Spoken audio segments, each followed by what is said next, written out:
তো সবাই কেমন আছো? আজকে আমরা নিয়ে চলে এসেছি জিওগ্রাফি পেজ নাম্বার 130 মাধ্যমিকের।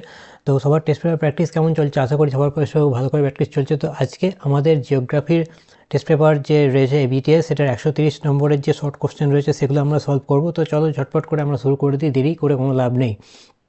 যত দেরি করবো তত কিন্তু পরীক্ষা এগিয়ে আসবে। আচ্ছা, প্রথম প্রশ্ন দেখো, আজকে বহির্জাত প্রক্রিয়ার শক্তির মূল উৎস হলো কোনটা? সূর্য নাকি নদী নাকি বায়ু নাকি হিমবাহ? তো বহির্জাত প্রক্রিয়ার শক্তির উৎস এখানে অপশান কয়েকটা হবে সূর্য। অপশান 1.2, নদীর গতিবেগ দ্বিগুণ বেড়ে গেলে তার বহন ক্ষমতা কি হয়? ক 7 গুণ বেড়ে যায়, নাকি 2 গুণ বেড়ে যায়, নাকি 6 গুণ বেড়ে যায়, নাকি 64 গুণ বেড়ে যায়? এখানে আনসার হবে তোমার ঘয়েরটা, অর্থাৎ গতিবেগ দ্বিগুণ বেড়ে যায় তার বহন, নদীর গতিবেগ দ্বিগুণ বেড়ে গেলে তার বহন ক্ষমতা এখানে 64 গুণ বেড়ে যায়। ঠিক আছে, 1.3 আসি আমরা। 1.3 হচ্ছে এল নিনোর আবির্ভাব হয় কোথায়? আটলান্টিক নাকি ভারত না প্রশান্ত না কুমেরু মহাসাগরে? এল নিনোর আবির্ভাব হয় কোথায়? আটলান্টিকে না ভারতে না প্রশান্ত না কুমেরু মহাসাগরে? কোন মহাসাগরে? এখানে হবে আনসার হচ্ছে গয়েরটা, অর্থাৎ প্রশান্ত মহাসাগরে। ঠিক আছে, নেক্সট হচ্ছে উল্কাপিণ্ড পুড়ে ছাই হয় যে বায়ুমণ্ডলীয় স্তরে, সেটি কোন বায়ুমণ্ডলীয় স্তর? স্ট্র্যাটোস্ফিয়ার নাকি ট্রোপোস্ফিয়ার নাকি মেসোস্ফিয়ার নাকি হচ্ছে আয়োনোস্ফিয়ার? তো আনসার হবে মেসোস্ফিয়ার। ঠিক আছে, নেক্সট 1.5, পৃথিবী, সূর্য ও চাঁদের এক সরলরেখায় অবস্থানকে কি বলে? সিজিগি নাকি পেরিজি নাকি অ্যাপোজি নাকি অপসূর? তো এখানে আনসার হবে 1.5 হচ্ছে তোমার পৃথিবী, সূর্য ও চাঁদের এক সরলরেখার অবস্থানকে বলে সিজিগি। আচ্ছা, নেক্সট আসি আমরা 1.6-এ। 1.6-এর কি প্রশ্ন রয়েছে? যা সমুদ্র স্রোত সৃষ্টিতে সব থেকে বেশি প্রভাব বিস্তার করে কি? সাময়িক বায়ু না নিয়ত বায়ু নাকি স্থানীয় বায়ু নাকি আকস্মিক বায়ু? তো এখানে 1.6-এর আনসার হবে যে সমুদ্র স্রোত সৃষ্টিতে সব থেকে বেশি প্রভাব বিস্তার করে নিয়ত বায়ু। ঠিক আছে, 1.7 আসি। একটি জৈব ভঙ্গুর বজ্র হলো কি?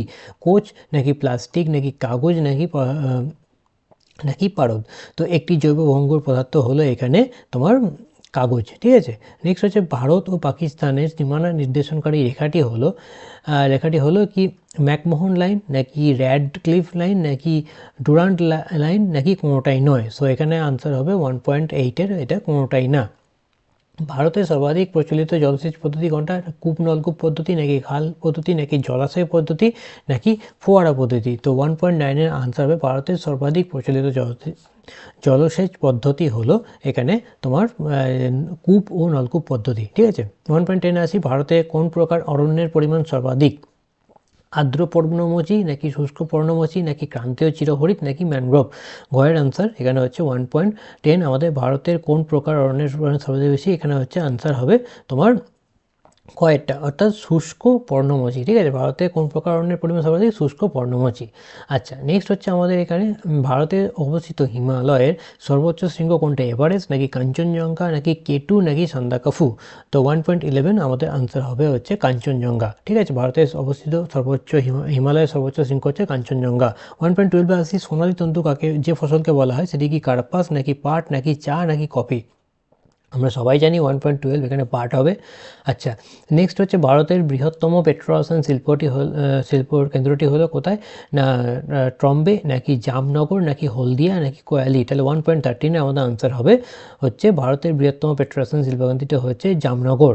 নেক্সট হচ্ছে মিলিয়ন সিটে অক্ষরেখা ও দ্রাঘিমা রেখার বিস্তৃতি এখানে কোনটা হবে? ক খ গ ঘ। সো এখানে আনসারটা হবে ক, 4 ডিগ্রি ইন্টু 4 ডিগ্রি। ঠিক আছে, তাহলে মিলিয়ন সিটে অক্ষরেখা ও দ্রাঘিমা রেখার বিস্তৃতি হচ্ছে 4 ডিগ্রি ইন্টু 4 ডিগ্রি। কয়ের আনসারটা হবে। এবার আমরা আসবো যে নিম্নলিখিত কোনটা শুদ্ধ এবং কোনটা অশুদ্ধ আমাদের এখানে বার করতে হবে। শুদ্ধ হলে তাহলে সু লিখে দিতে হবে এবং অশুদ্ধ হলে অ লিখে দিতে হবে। ঠিক আছে, আচ্ছা, আমরা শুদ্ধ অশুদ্ধে আসি। প্রথমটা কি বলছে না? বিভিন্ন প্রকার বহির্জাত শক্তির দ্বারা ভূমিভাগে সমতলীকরণ ঘটলে তাকে পর্যায়ন বলে। এটা শুদ্ধ না অশুদ্ধ? এটা শুদ্ধ। আচ্ছা, 2.2 আসি।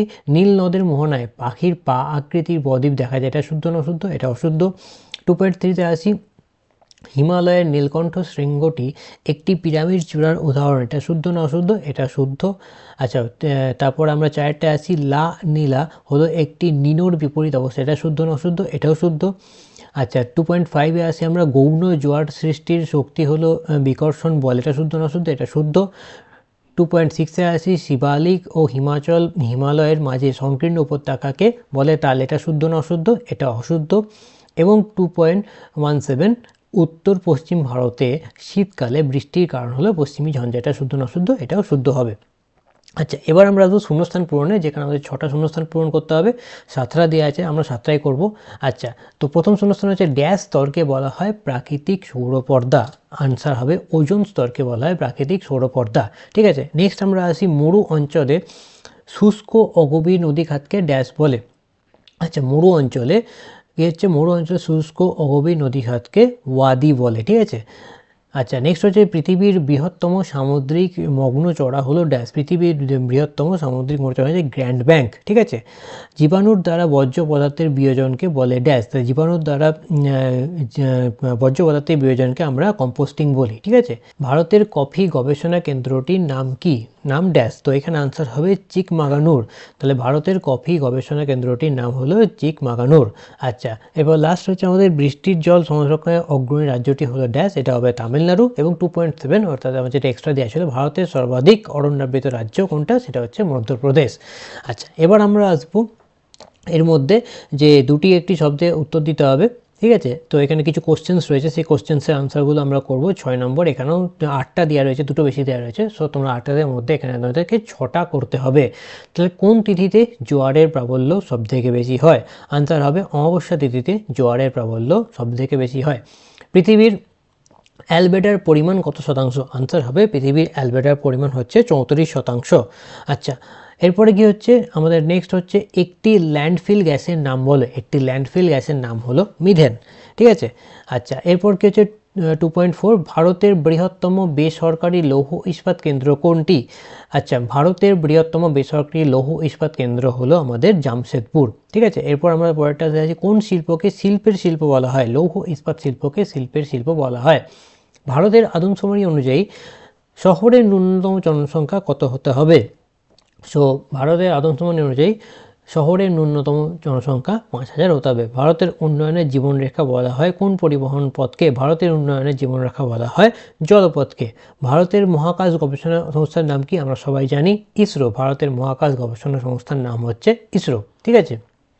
এইবার আমাদের লাস্ট সার্চ কোয়েশ্চেনে যেটা রয়েছে 4 নম্বর আসবে। আমাদের এখানে বাম দিকের যে স্তম্ভ রয়েছে তার সাথে ডান দিকের স্তম্ভ আমাদের মেলাতে হবে। অর্থাৎ বাঁ দিকে কী কী রয়েছে আমরা দেখে নিই। 2.4-এর 1 রয়েছে মানাপাস, 2.4.2 রয়েছে তাঞ্জাপুর, তারপর রয়েছে সোনালী চতুর্ভুজ 3-এরটা এবং 4-এরটা রয়েছে স্পট। এবং ডান দিকে রয়েছে ফ্রান্স, সড়ক পথ, ভারতের সর্বোচ্চ গিরিপথ এবং দক্ষিণ ভারতের ধান ভাণ্ডার।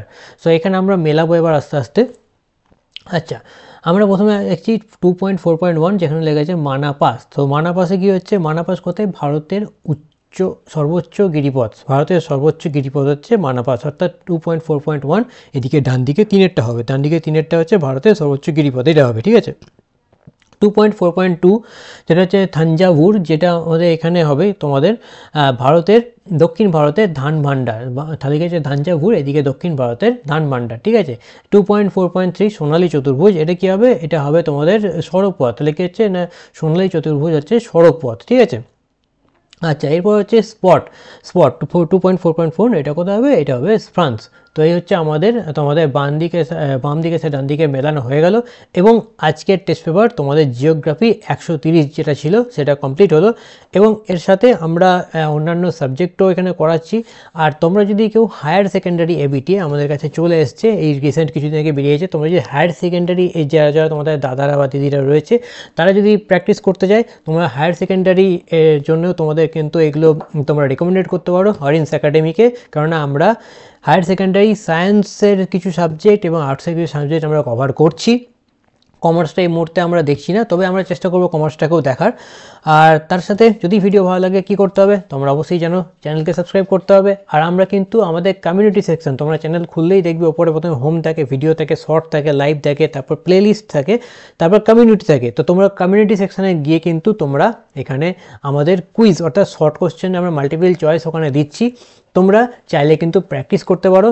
যদি তোমরা চাও তোমাদের আরও ভালোভাবে প্র্যাকটিস করতে চাও, তাহলে ওখানে গিয়ে কিন্তু তোমরা এমসিকিউতে তোমরা সঠিক আনসারটাতে টাচ করবে, দেখবে যেটা সঠিক সেখানে গ্রিন টিক চলে আসবে। যদি তোমরা ভুল করো তাহলে কিন্তু ওখানে রেড হয়ে যাবে। ঠিক আছে। তো আজকের পর্যন্ত ভিডিওতে এই পর্যন্তই।